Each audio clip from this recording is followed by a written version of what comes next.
नमस्कार, एक बार फिर से सभी का तहे दिल से स्वागत है। आज बात करनी है गुजरात के प्रमुख 20 दर्शनीय स्थल। वहाँ क्या घूमने लायक चीज़ है, वहाँ रहने खाने पीने की क्या व्यवस्था है और वहाँ कैसे जाएंगे। जी हाँ, गुजरात के 20 जो टॉप 20 टूरिस्ट प्लेसेस है उसकी बात करने जा रहा हूँ। पूरी मेहनत और लगन से वीडियो बनाया है। अगर आप चैनल में नए हैं तो आपको दरख्वास्त रहेगी कि बेल आइकन दबाकर और अपने चैनल को सब्सक्राइब जरूर कर देना। वीडियो थोड़ा लंबा है लेकिन वीडियो देखने के बाद आप भी कहेंगे गुजरात को एक बार घूमना है, जानना है। तो आइए शुरू करते हैं। सबसे पहले नंबर 20 पे आता है गुजरात का यह स्थल। यह जाना जाता है ईडर गढ़ के नाम से। जी हाँ, साबरकांठा जिले में स्थित यह ईडर का गढ़ अपने इतिहास से पहचाना जाता है। ईडर का गढ़ एक समय में ब्रिटेन के राजाओं की भी राजधानी रहा करती थी। ईडर के गढ़ पे लग्न गीत काफी बने हुए हैं और आज ईडर की गढ़ की ये खंडेर हालत देखकर ईडर गढ़ बचाने की मूवमेंट भी शुरू हुई है। लेकिन आज भी ईडर के गढ़ में कई इतिहास दबा के पड़ा है। तो एक बार गुजरात और उसमें भी उत्तर गुजरात का ये ईडर का गढ़ है, उसकी मुलाकात आप अवश्य करो। यहाँ आपको कई सारे स्थल मिल जाएंगे। ईडर के गढ़ के बाद अब 19 नंबर पे आता है गुजरात का कैपिटल गांधीनगर। गांधीनगर का ये अक्षरधाम मंदिर जहां एक बार में आतंकी हमला भी हुआ था और गांधीनगर सिटी की ये नगर रचना आपको देखने के बाद आप भी कहेंगे वाह। गांधीनगर की रचना ही ऐसी है कि सारे रास्ते एक जैसे लगते हैं, सारे सर्कल आपको एक जैसे लगते हैं। किसी भी रास्ते पर निकलेंगे आपको लगेगा मैं वहीं पे हूँ। गांधीनगर की ऐसी खूबी और ऐसा इसको इंजीनियरों के द्वारा बनाया गया है। गांधीनगर का इंद्रोड़ा पार्क देखने के बाद आप अपने बच्चों को काफ़ी खुश पाओगे। इसके अलावा गांधीनगर में गिफ्ट सिटी, गांधीनगर का जो विधानसभा गृह है उसकी भी आप मुलाकात कर सकते हैं। गांधीनगर में आए हो तो आप महात्मा मंदिर की मुलाकात जरूर करें। महात्मा मंदिर में काफ़ी अच्छी तरह का रमणीय स्थल बनाया गया है। महात्मा मंदिर में म्यूजियम के दर्शन आपको करने चाहिए। गांधीनगर में कई सारे उद्यान हैं। उद्यान में आप मॉर्निंग वॉक कर सकते हैं और गांधीनगर में पथिका आश्रम जैसे कई सारे आश्रम और कई सारी जगह रहने की ठहरने की सुविधा है और यहाँ का प्राकृतिक शांत वातावरण आपको भा जाएगा। गांधीनगर अहमदाबाद के बीच की मेट्रो ट्रेन की भी आप सुविधा ले सकते हैं। अब बात करते हैं नंबर 18। नंबर 18 पर आता है गुजरात का ये एकमात्र हिल स्टेशन, गुजरात का एकमात्र रमणीय स्थल। प्रकृति से प्रेम करने वाले लोग जो प्रकृति का आनंद उठाना चाहते हैं वो सीधे उत्तर से दक्षिण में सापुतारा में चले आइए। सापुतारा का ये बारिश की मौसम का नज़ारा आप देख सकते हैं। एकमात्र हिल स्टेशन और प्रकृति के दिन पास, प्रकृति के एकदम नज़दीक सो देखने की पहचानने की जगह। सापुतारा में आप बोट राइडिंग कर सकते हैं, सापुतारा में आप स्विमिंग कर सकते हैं, सापुतारा में आप ट्रैकिंग भी कर सकते हैं, सापुतारा में आप टेंट लगाकर जो फायर वर्क है वो भी कर सकते हैं। इसके अलावा सापुतारा में कई सारी ऐसी एक्टिविटी आपको मिल जाएगी। सापुतारा पे टेकरी पे जाने के लिए रोपवे की भी सुविधा उपलब्ध है। रोपवे की टिकट आप देख सकते हैं। इसके अलावा बाय बाइक अगर सापुतारा आप घूमना चाहते हैं तो सापुतारा को अच्छे जाने और घूम सकते हैं। इसके बाद नंबर 17 पे आता है चोटीला। जी हाँ, राजकोट हीरासर इंटरनेशनल एयरपोर्ट से कुछ ही दूरी पर आया हुआ ये धर्म का एक बहुत बड़ा स्थल है। अगर आप राजकोट के अहमदाबाद नेशनल हाईवे पर जाएंगे तो बीच में आपको ये चोटीला का डूंगर नजर आएगा। चोटीला के डूंगर की चोटी पर चामुंड माता जी विराजमान है। यहाँ जो सीढ़ियाँ है, सीढ़ियाँ चढ़कर आप चामुंड माता जी के आशीर्वाद ले सकते हैं। हर रोज़ यहाँ लाखों श्रद्धालु आते हैं और पूरी भीड़, पूरा एक मेला लगता है चामुंड माँ के दर्शन करने के लिए। अपने आप में एक ऐतिहासिक मंदिर है और यहाँ का जो मंदिर का सिंह है जो कि माता जी का वाहन कहा जाता है वो देखने लायक चीज़ है। और अपने आप में एक लोकवायिका भी है कि चामुंड माता जी के इस टेकरी कर कोई भी लोग रात्रि स्थित नहीं रह सकते, पूरी रात यहाँ रोकाण नहीं कर सकते। और चामुंड माता जी के इस मंदिर के बाद 16 नंबर पर आता है गुजरात का ये इंडो पाक बॉर्डर। जी हाँ, बनासकांठा में स्थित नड़ाबेट। 1971 का युद्ध आप सभी को याद होगा। 1971 में जब हमने पाकिस्तान को धूल चटाई थी, उसी की याद में ये मेमोरियल भी बनाया गया है। और साथ साथ में यहाँ 150 मीटर की दूरी पर आपको मिलेगा पाकिस्तान।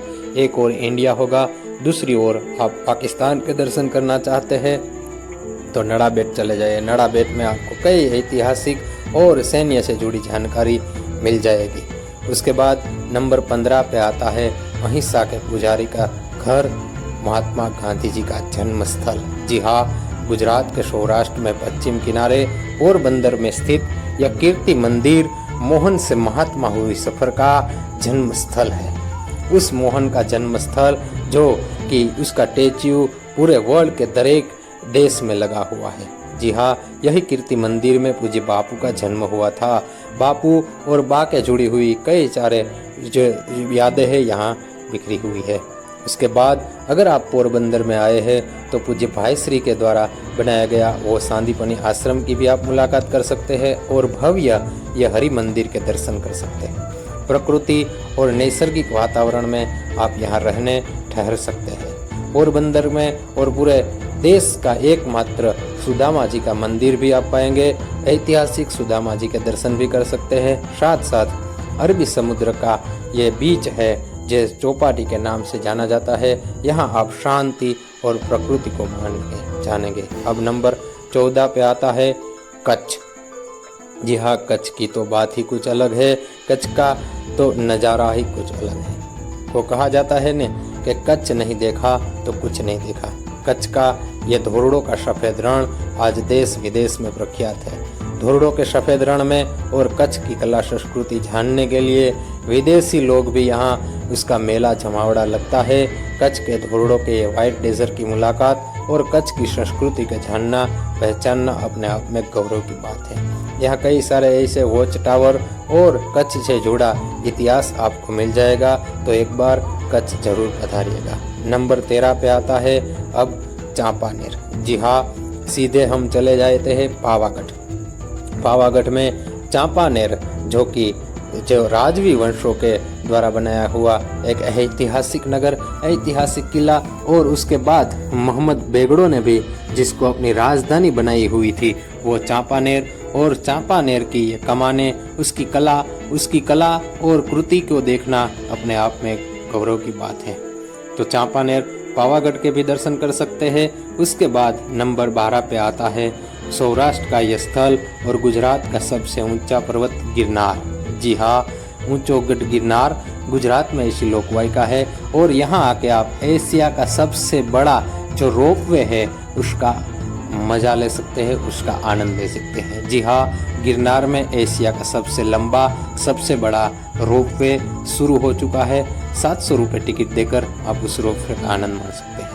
गुजरात के जूनागढ़ में इसके अलावा ये जो मोहब्बत मकबरा है, आप जानते ही होंगे कि गुजरात के जूनागढ़ में नवाबों का राज था और नवाबों ने मोहब्बत मकबरा बनाया हुआ है और कॉपी टू कॉपी यह ताजमहल जैसा है। इसका जो नक्शी कदम है, इसकी कलाकृति है, इसकी जो स्थापत्य कला है वो देखने लायक है। तो एक बार आप जूनागढ़ जाओ तो ये सब कुछ देख सकते हैं। नंबर 11 पे आता है, अगर आपने मोहेंजोदड़ो फिल्म देखी हो तो उसकी संस्कृति और ऐसी ही संस्कृति से जुड़ा हुआ ये पुरातत्व संग्रहालय आर्कियोलॉजिस्ट से जुड़ा हुआ लोथल।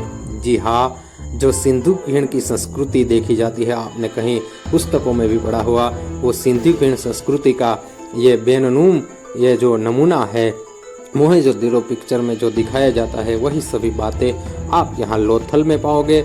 लोथल में आपको उस समय की नगर व्यवस्था और गटर व्यवस्था का दर्शन होगा। नंबर 10 पर अब आता है ये मोढेरा का सूर्य मंदिर। जी हाँ, मोढेरा का सूर्य मंदिर भारत में कोणार्क सूर्य मंदिर के बाद सबसे बड़ा सूर्य मंदिर, सबसे पुराना सूर्य मंदिर माना जाता है।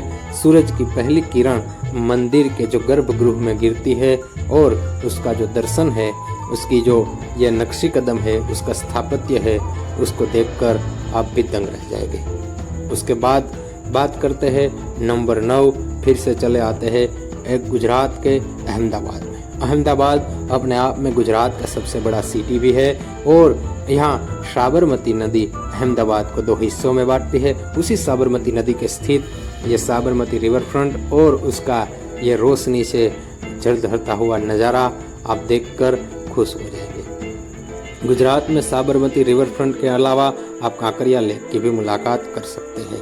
अब नंबर 8 आता है।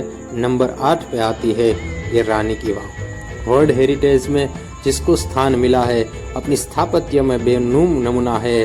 पाटन जिले में स्थित ये राण की वाव, उसकी कला और उसकी कलाकृति, उसकी आकृति उस समय के चित्रकारों, उस समय के स्थापत्यकारों का बेनूम नमूना आपको मिल जाएगा। तो आप वहाँ भी एक बार दर्शन करें, एक बार मुलाकात कर सकते हैं। अब नंबर 7 पे आता है लक्ष्मी विलास पैलेस। जी हाँ, बड़ौदा गायकवाड़ राजाओं का स्टेट, उसके नाम पे बैंक ऑफ बड़ौदा दूसरी भारत की राष्ट्रीयकृत बैंक, और यहाँ का जो राजवी और रजवाड़ा था वो आप देख सकते हैं। बड़ौदा सिटी अपने आप में एक बहुत बड़ा सिटी है और यहाँ कई सारे ऐसे पैलेस और उद्यान आपको मिल जाएंगे, रहने की भी सुविधा है। उसके बाद नंबर 6 पे आती है अहमदाबाद की ये अडालज की स्टेप वेल, जो भी अपने आप में वर्ल्ड हेरिटेज में उसका भी स्थान है। अहमदाबाद आकर आप अडालज की स्टेप वेल का भी मुलाकात कर सकते हैं। नंबर 5 पे अहमदाबाद का भी ये स्थल, मोहन से महात्मा का सफर, मोहन का जन्म स्थल पोरबंदर और मोहन की कर्मभूमि ये साबरमती आश्रम। साउथ अफ्रीका से आने के बाद साबरमती आश्रम को गांधी जी ने अपनी कर्मभूमि बनाई हुई थी और गांधी जी से जुड़ी कई सारी यादें यहाँ आपको मिल जाएगी। तो एक बार आप जरूर इसकी मुलाकात लें। अब नंबर 4 की बात करें तो गुजरात के सौराष्ट्र के दरिया किनारे में देश का एकमात्र पहला जो माना जाता है सबसे फर्स्ट नंबर का ज्योतिर्लिंग सोमनाथ और हमीर जी गोहिल की कहानी आपको यहाँ मिल जाएगी। आपने जाना होगा, कहीं पढ़ा होगा कि मोहम्मद गजनवी ने कई बार सोमनाथ को आक्रमण करके लूटने की कोशिश की, लेकिन देव के देव महादेव आज भी अड़िखम है। यहाँ के समुद्र का दर्शन और यहाँ रात्रि रोकाण एक बहुत ही बड़ा धर्म और आस्था का केंद्र है। कई सारी धर्मशाला आपको यहाँ मिल जाएगी, साथ में कई होटल की भी सुविधा है। हर कार्तिकी पूर्णिमा के यहाँ मेला लगता है। उसके बाद नंबर 3 पर आता है गुजरात के यही सौराष्ट्र में एक और दर्शनीय स्थल मोहन। यह भी मोहन है, पर यह मोहन कृष्ण जी, जो मथुरा से आया हुआ मोहन ने द्वारिका में अपनी नगरी बसाई थी, वही द्वारिकाधीश का मंदिर। जी हाँ, पाकिस्तान से कुछ ही दूरी पर आया हुआ यह द्वारिका का मंदिर ऐतिहासिक है, धर्म और आस्था का केंद्र है।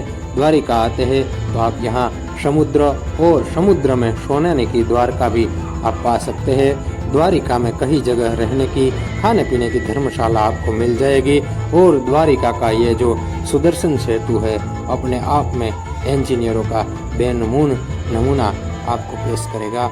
आप यहाँ बार बार आ सकते हैं। अब आगे बढ़ते हैं नंबर 2। नंबर 2 पर बात करते हैं, ये जो आप देख सकते हैं नर्मदा रिवर। जी हाँ, विश्व का सबसे बड़ा स्टेच्यू और अपने आप में गौरव जिसने भारत को जोड़ा है, वह सरदार को समर्पित ये जो स्टेच्यू ऑफ यूनिटी है अपने आप में एक बेनूम कलाकृति है। उसकी आर्ट गैलरी के दर्शन कर सकते हैं। स्टेच्यू ऑफ यूनिटी आए तो सरदार सरोवर डैम की मुलाकात, आसपास का रमणीय स्थल, नर्मदा नदी और विश्व की सबसे ऊंची यह प्रतिमा, और यहाँ 150 मीटर की दूरी पर उसकी चेस्ट से पूरे नज़ारा देखना, व्यूइंग गैलरी से पूरा नज़ारा देखना अपने आप में एक खूबी है। और शाम को जो लेसर शो होता है, शाम को 6-7 बजे से 1 घंटे तक का लेसर शो अपने आप में बेनूम है। आप वहां मुलाकात कर सकते हैं और रहने की भी सुविधा पा सकते हैं। जी हाँ, नंबर 1 है पूरे एशिया में एकमात्र गुजरात के गिर के शासन में आपको जो एशियाटिक शेर है वो पाए जाएंगे। शासन गिर में कई सारे रिसोर्ट है और प्रकृति के बीच में रहने की, खाने पीने की, पूरे दिन घूमने की, स्विमिंग की और एक पिकनिक की बहुत ही अच्छी जगह, और साथ में यहाँ आप जंगल सफारी का आनंद मान ले सकते हैं। और जंगल सफारी के आनंद में आपको नजर आएंगे ऐसे शेर, ऐसे केसरी शेर जो आपका दिल खुश कर देंगे। अमिताभ बच्चन से लेकर कई सारे बड़े जो नेता, अभिनेता और क्रिकेटर, विदेशी लोग भी यहाँ आते हैं और ठहरते हैं। गिर का ये शासन गिर और यहाँ के शीश दर्शन करके आप भी बोल उठेंगे, वाह क्या बात है। तो गुजरात के थे ये प्रमुख दर्शनीय स्थल। इसके अलावा भी गुजरात में कई और प्रमुख